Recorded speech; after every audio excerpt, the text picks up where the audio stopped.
जयपुर से खबर है। महात्मा ज्योतिबा फूले की पुण्यतिथि पर पूर्व सीएम अशोक गहलोत ने श्रद्धांजलि अर्पित की है, जहां नेता प्रतिपक्ष टीकाराम जूली भी मौजूद रहे। मीडिया से बातचीत में गहलोत ने फूले के समाज सुधार संघर्षों का उल्लेख करते हुए केंद्र और राज्य सरकारों पर सैद्धांतिक मूल्यों की अनदेखी का आरोप लगाया। कर्नाटक के राजनीतिक घटनाक्रम पर उन्होंने कहा कि हाईकमान मामले पर बातचीत कर रहा है और मीडिया में चल रही बातें ज्यादातर सुनी सुनाई होती है। इस दौरान टीकाराम जूली भी मीडिया से रूबरू हुए।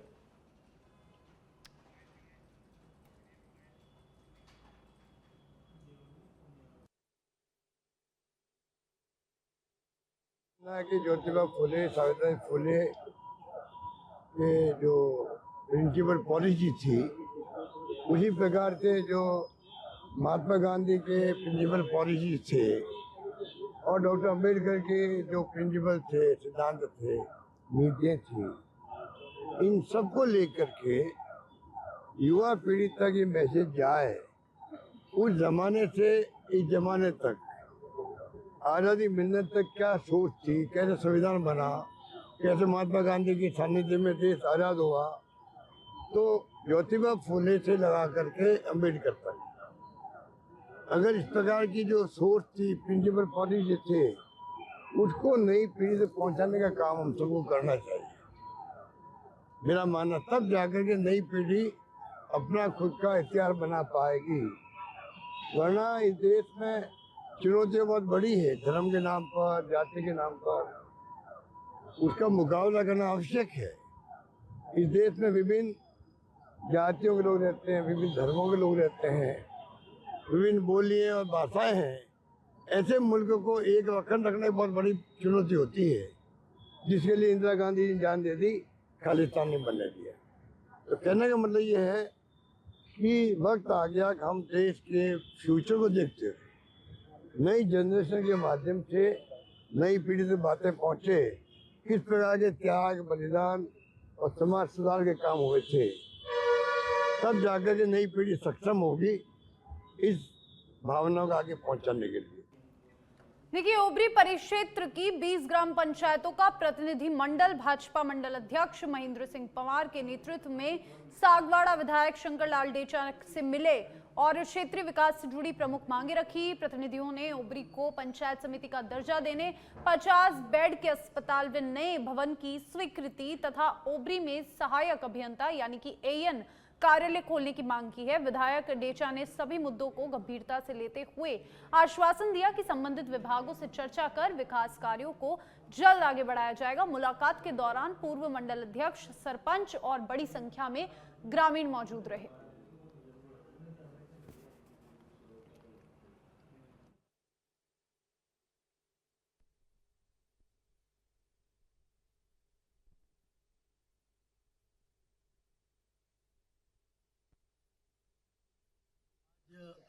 ओबरी परिक्षेत्र के सभी जो 20 पंचायतों के प्रतिनिधि आदरणीय एमएलए साहब के पास में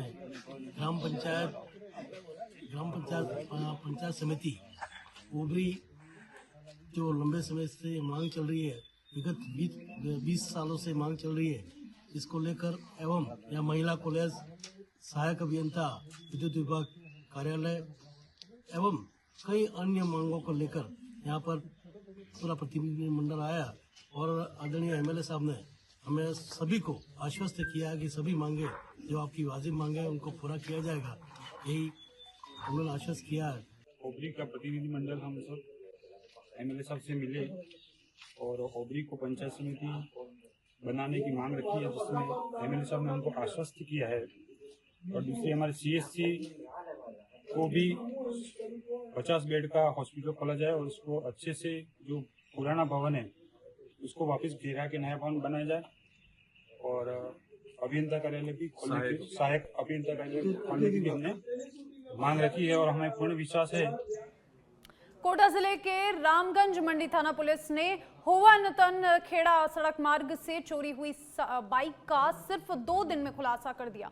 पुलिस ने सीसीटीवी फुटेज की सूचना के आधार पर तुरंत कार्रवाई करते हुए डोड खेड़ी तालाब के पास संदिग्ध युवक राजेंद्र सिंह को पकड़ा। पूछताछ में उसने बाइक चोरी करना कबूल किया है, जिसके बाद चोरी की बाइक बरामद कर उसे गिरफ्तार कर लिया गया। पुलिस ने आरोपी के खिलाफ मामला दर्ज कर आगे की जांच शुरू की।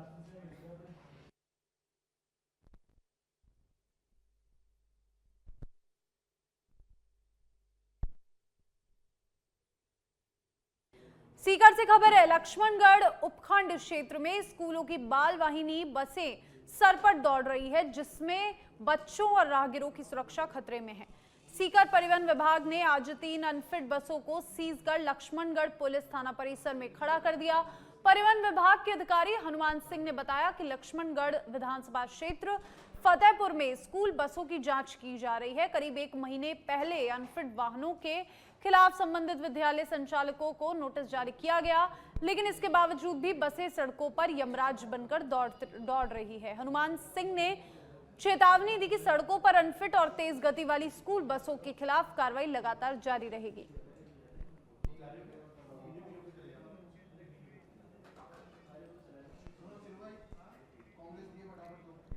टॉक की उनियारा से खबर है, सहायक कृषि अधिकारी कार्यालय के सामने यूरिया खाद लेने वालों की सुबह से लंबी कतारें लगी हुई है। महिलाओं, पुरुषों, युवाओं और युवतियों ने खाद्य लेने के लिए लाइनों में सब्र के साथ इंतजार किया। कृषि विभाग के अधिकारियों ने 390 खाद के काटे और टोकन यहां पर प्रगति टोकन तो यूरिया खाद वितरित किए गए। साथ में इस दौरान शांति और कानून व्यवस्था बनाए रखने के लिए उनियारा थाना पुलिस अपने जाब्ते के साथ मौके पर तैनात हुए।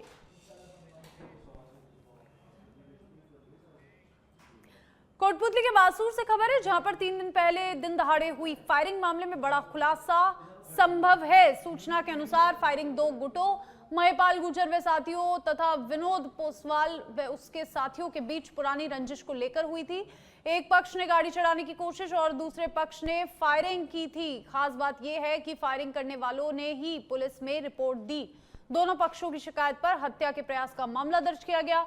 सूत्रों के मुताबिक पुलिस ने 4 से 5 लोगों को डिटेन कर लिया है और मामले का खुलासा जल्द किया जा सकता है।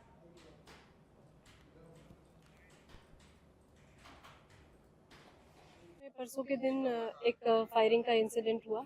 इसमें हमारे पास कंप्लेन आई कि फायरिंग हुई है। मौके पर पहुंचे तो पता चला हमें कि जिन लोगों ने हमें रिपोर्ट किया कि हमारे साथ फायरिंग हुई है, पूछताछ करने पर पता चला कि फायरिंग करने वाली पार्टी ही वो थी। एक तरफ महिपाल गुज्जर और उसके साथी हैं और दूसरी तरफ विनोद पोसवाल और उसके साथी हैं। दोनों ही पक्ष ने एक दूसरे को जान से मारने की कोशिश की। एक पक्ष ने गाड़ी चढ़ाने की कोशिश की तो दूसरे पक्ष ने फायरिंग करके मारने की कोशिश की। दोनों ही पक्षों की रिपोर्ट पे हमने हत्या के प्रयास का मुकदमा दर्ज कर लिया है और इसमें गिरफ्तारी की जा रही है और जल्दी ही आगे की डिटेल्स आपसे साझा करेंगे। गैंगवार का मैटर तो नहीं है? आपसी रंजिश का मामला है। 2 व्यक्तियों की आपसी रंजिश है, उनके साथियों ने एक दूसरे पर हमला किया। पूर्व में किसी बात को लेकर रंजिश चल रही थी, अगर पता लगा? जी, पूर्व में इनकी कोई रंजिश है, कोई पुराना विवाद है जिसको लेके इनके महीने भर पहले भी कोई छोटी मोटी मारपीट की घटना भी हुई थी। अभी इन्होंने एक बड़ी फलौदी फल सब्जी मंडी परिसर में दिनेश माली नामक व्यापारी के साथ असामाजिक तत्वों ने मारपीट और धमकाने का वीडियो वायरल किया। ये घटना दुकान में हुई और वीडियो सोशल मीडिया पर तेजी से अब फैल रहा है। आक्रोशित माली समाज और मंडी व्यापारी नगर परिषद चौराहा से पैदल पुलिस थाना पहुंचे और आरोपी भाव उर्फ भावड़ा की तत्काल गिरफ्तारी की मांग करते हुए ज्ञापन सौंपा। ये मामला 20 नवंबर का है और आज 8 दिन होने के बावजूद आरोपी पुलिस गिरफ्तारी से दूर है। बताया जा रहा है कि सीसीटीवी फुटेज में दिख रही गैंग को राजनीतिक संरक्षण प्राप्त है, जिससे पुलिस को आरोपी तक पहुंचने में मुश्किल हो रही है।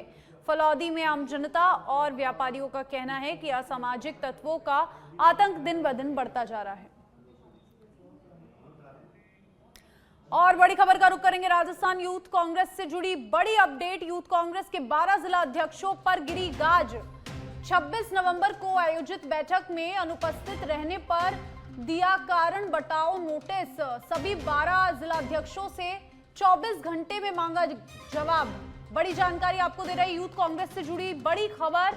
26 नवंबर को आयोजित एक बैठक हुई थी और उसमें ये जिला अध्यक्ष अनुपस्थित रहे थे और अब इन पर गाजगिरी है। सभी 12 जिला अध्यक्षों को कारण बताओ नोटिस जारी कर दिया गया है। देखिए, ये नाम उस लिस्ट में शामिल है, जिनको नोटिस जारी हुआ है। बैठक में अनुपस्थित रहने पर इन पर एक्शन लिया गया। सभी 12 जिलाध्यक्षों से 24 घंटे के अंदर अंदर जवाब मांगा है। यूथ कांग्रेस से जुड़ी बड़ी जानकारी आपको दे रहे हैं। जयपुर से बड़ी खबर, बैठक में अनुपस्थित रहने पर कारण बताओ नोटिस जारी किया गया है और ये सभी जिलाध्यक्ष जो इस लिस्ट में शामिल हैं वो 12 जिलाध्यक्षों के पद पर हैं और अब बैठक में अनुपस्थित रहने पर उन सभी को कारण बताओ नोटिस जारी कर दिया गया है। और देखो, इसी खबर पर हमारे साथ सुनील, हमारे संवाददाता, फोन लाइन पर जुड़ चुके हैं। सुनील, कारण बताओ नोटिस जारी किया गया है इन जिलाध्यक्षों को, फिलहाल इस मामले पर क्या कुछ जानकारी? बिल्कुल गुनगुन, देखिए राजस्थान युवा कांग्रेस का ये बड़ा एक्शन है। जो निष्क्रिय लोग थे उनके ऊपर गाज गिरी है। दरअसल 26 नवंबर को कॉन्स्टिट्यूशन क्लब में राजस्थान यूथ कांग्रेस की विस्तारित कार्यकारिणी की बैठक हुई थी, जिसमें सभी जिलों के जिलाध्यक्षों को बुलाया गया था और जिलाध्यक्ष से 1-to-1 संवाद किया गया था।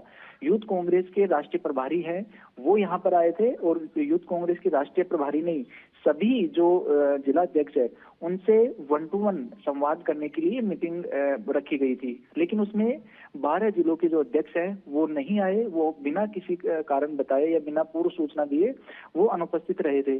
उसको देखते हुए आज क्योंकि पूरा एक मंथन किया गया और जो प्रदेश अध्यक्ष है यूथ कांग्रेस से उससे चर्चा की गई कि आखिर ये लोग क्यों नहीं जो संगठन में सक्रिय हैं और इतनी महत्वपूर्ण बैठक है जिसमें 1-to-1 संवाद करने के लिए बुलाया गया था, उसके बावजूद और राष्ट्रीय प्रभारी जब राजस्थान आए उसके बावजूद 12 जिलाध्यक्ष अगर नदारद रहते हैं तो ये एक बड़ी बात है।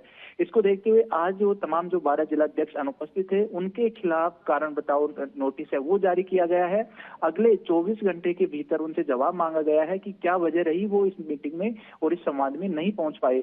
और साथ ही साथ एक और चेतावनी उसमें मैसेज भी छिपा हुआ है। इस नोटिस में साफ तौर पर यह कहा गया है कि क्यों न आप लोगों पर कार्रवाई की जाए, यानी आप इस तरह से जो संगठन की महत्वपूर्ण बैठक होती है, महत्वपूर्ण जो डिस्कशन होते हैं उसमें बिना किसी कारण बताए आप नदारद रहते हो, यानी संगठन आपके लिए बहुत जरूरी नहीं है। तो इसको देखते हुए और जरूर इस तरह के जो मैसेज हैं, इस तरह के जो सख्त जो संदेश है वो संगठन में कई बार जरूरी हो जाते हैं जब चीजें हाथ से बाहर हो जाती हैं। 12 लोगों का अनुपस्थित रहना ये बड़े सवाल खड़ा करता है और उसको लेकर चर्चा भी 3 दिन से यही हो रही थी कि आखिर वो लोग क्यों नहीं आए और आज ये नोटिस जारी हुआ है। अगले 24 घंटे के अंदर जवाब मांगा गया। अब आगे देखा जाएगा कि ये जवाब देते हैं और जवाब से जो यूथ कांग्रेस का जो प्रभारी है वो कितने संतुष्ट होते हैं, आगे कोई कार्रवाई की जाएगी या फिर इनको संगठन में आगे और मौका दिया जाएगा। जी, शुक्रिया आपका सुनील तमाम जानकारी के लिए। तो जयपुर से ये बड़ी जानकारी आपको दे रहे यूथ कांग्रेस के 12 जिलाध्यक्षों को नोटिस जारी कर दिया गया है। कोटा के रामगंज मंडी थाना पुलिस ने हनुवत खेड़ा सड़क मार्ग से चोरी हुई बाइक का 2 दिन में खुलासा करते हुए आरोपी राजेंद्र सिंह को चोरी की बाइक सहित गिरफ्तार कर लिया। सीआई मनोज सिंह सिकवार के अनुसार पीड़ित की रिपोर्ट पर मामला दर्ज कर पुलिस की टीम बनाई गई। सीसीटीवी फुटेज और मुखबिर की सूचना के आधार पर संदिग्धों से पूछताछ की गई, जिसमें डोड खेड़ी तालाब के पास एक युवक पर शक गहराने पर उसकी पूछताछ में बाइक चोरी का खुलासा हुआ। आरोपी के खिलाफ मामला दर्ज कर आगे की जांच शुरू कर दी है।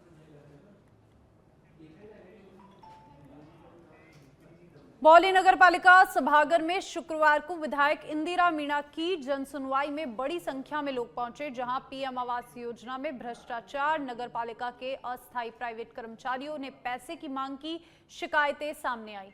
कार्य नहीं होने पर विधायक ने नगर पालिका की कार्यशैली पर नाराजगी जताई। संबंधित अधिकारियों को जांच के निर्देश दिए। कई मामलों का मौके पर ही निस्तारण किया गया। नरेगा कार्यों में लंबित समस्याओं पर भी निर्देश जारी कर त्वरित समाधान के आदेश दिए गए।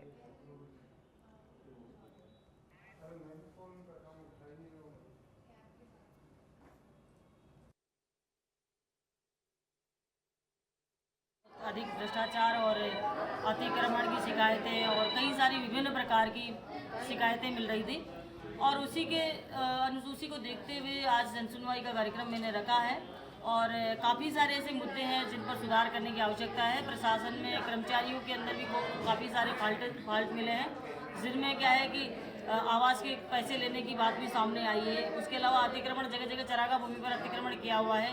कई सारे ऐसे जो जिनको आवश्यक है उनको आवास नहीं मिल पा रहे हैं, वो चक्कर काटते जा रहे हैं। तो एक बार इनकी जांच करवाई जाएगी आवाज़ से। हरिद्वार की डाम कोठी में शुक्रवार को मुख्यमंत्री पुष्कर सिंह धामी और सभी 13 अखाड़ों की बैठक में कुंभ 2027 का औपचारिक आगाज हो गया। साधु संतों ने सरकार के अर्ध कुंभ को पूर्ण कुंभ की तरह दिव्य और भव्य रूप में आयोजित करने के प्रस्ताव पर सहमति दी। बैठक में संतों के सुझावों पर कार्य करने का आश्वासन दिया गया और उनकी सहमति से कुंभ के 10 स्नान पर्वों की तिथियां घोषित की गई। कुंभ 1 जनवरी से 30 अप्रैल 2027 तक चलेगा, जिसमें 14 जनवरी, 6 फरवरी यानी कि मौनी अमावस्या, 11 फरवरी बसंत पंचमी, 20 फरवरी माघ पूर्णिमा, 6 मार्च महाशिवरात्रि अमृत स्नान, 8 मार्च फाल्गुन अमावस्या अमृत स्नान, 7 अप्रैल, 14 अप्रैल मेष संक्रांति अमृत स्नान, 14 अप्रैल रामनवमी और 20 अप्रैल चैत्र पूर्णिमा अमृत स्नान शामिल है। अखाड़ा परिषद ने कहा कि मेला पूर्ण कुंभ की परंपराओं, धर्म ध्वजा पेशवाही और शाही स्नान के साथ व भव्य रूप में आयोजित होगा। लेकर सरकार का सहयोग देने का यहाँ पर उन्होंने हम सबको कहा है। और क्योंकि कुंभ मेला आयोजन होना, उसमें सबसे बड़ी भूमिका हमारे पूज्य संत समाज की होती है। और पूज्य संत समाज हमारे सभी अखाड़ों के सभी पूज्य संतगण, सभी अखाड़े आज यहाँ पर उपस्थित थे, सभी के प्रतिनिधि उपस्थित थे। और ये 2027 में होने वाला मेला हमारा बहुत दिव्य हो, भव्य हो, सभी प्रकार की व्यवस्थाएं यहाँ पर सुनिश्चित हों, उन सभी पर आज चर्चा हुई है। और हमारे प्रधानमंत्री जी के मार्गदर्शन में, उनकी प्रेरणा से ये बहुत मेला हमारा शानदार होगा, अच्छा होगा। जो भी यहाँ पर भक्तगण पूरे देश भर से आएंगे, माँ गंगा के तट पर देवभूमि आएंगे, सभी एक अच्छा अनुभव लेकर जाएं। उसके लिए प्रशासनिक दृष्टि से भी सारी तैयारियां हमारी आगे बढ़ रही हैं और सभी के सुझाव लेकर इसको हम लोग बहुत भव्य आयोजन बनाएंगे। बैठक में ये समझिए कि कुंभ मेला ऐतिहासिक होने का निर्णय लिया। सब संतों ने, प्रशासन के, मुख्यमंत्री जी के, सबकी रायबात से एक तो ये साबित हो गया कि कुंभ मेला मनाया जाएगा। तो कितने अखाड़े आज मौजूद रहे? ऐसा देखिए, अखाड़े तो उसमें समस्त होते हैं। जैसे कोई यहाँ जो है अखाड़े जितने भी हैं सभी लोग हाजिर थे। और क्या तिथियां घोषित हुई हैं? किस तरह की पेशवाई वगैरह के लिए क्या निर्णय लिया? प्राचीन जो तिथियां थी वही तिथियों में कोई चेंज नहीं किया गया। जो प्राचीन तिथियां थी, क्योंकि सिंहस्थों में वही पर्व आते हैं, सिर्फ राशि अलग हो सकते, तिथियां अलग नहीं हो सकती। 3 स्नान है, बाकी स्नान 5 है नहीं। अब बाकी तो कार्तिक पूर्णिमा से लेकर मकर संक्रांति से लेकर अनेक प्रकार तिथियों का पर्व स्नान चलता रहेगा। जितने भी हम संत महात्मा 13 अखाड़े सभी के साथ बैठक हुई थी। हमारी परंपरा है, हर अखाड़े से 2-2 प्रतिनिधि आते हैं। आज 26 प्रतिनिधि हमारे यहाँ आए थे, सबके साथ विचार विमर्श हुआ कैसा कुंभ किया जाए, कैसा न किया जाए। तो माननीय मुख्यमंत्री जी का ये मानना है कि इस बार का कुंभ ऐसा हो, ना भूतो ना भविष्यति, बहुत दिव्य भव्य सुरक्षित कुंभ हो। और सभी जितने भी हमारे अखाड़े सब माननीय मुख्यमंत्री जी के साथ है और हमारा प्रयास है बहुत ही सुंदर कुंभ हम करें। तारीखों का ऐलान कर दिया। बिल्कुल, आपने देखा हमने घोषणा भी की है। और अब छिंदवाड़ा के तामिया से खबर है। गोंडवाना गणतंत्र पार्टी से सांसद बंटी साहू और कृषि मंत्री शिवराज सिंह चौहान का पुतला दहन कर आदिवासी व किसान हितों की अनदेखी का आरोप लगाया गया। जिला अध्यक्ष देवरावन भलावी ने सरकार को आदिवासी विरोध बताते हुए कहा कि जंगल जमीन आदिवासियों की है और बचाना भी उन्हें ही पड़ेगा। जिला उपाध्यक्ष आजाद अनवर कुरैशी ने इस ईवीएम से बनी सरकार करार दिया। और जबकि युवा मोर्चा अध्यक्ष प्रवीण धुर्वे ने चेतावनी दी कि मांगे नहीं मानी गई तो मुख्यमंत्री आवास का घेराव किया जाएगा। बड़ी संख्या में ग्रामीणों की मौजूदगी में तहसील कार्यालय पहुंचकर कार्यकर्ताओं ने एसडीएम को राज्यपाल के नाम ज्ञापन सौंपा और 7 दिन में मांगे पूरी नहीं होने पर उग्र आंदोलन की चेतावनी दी।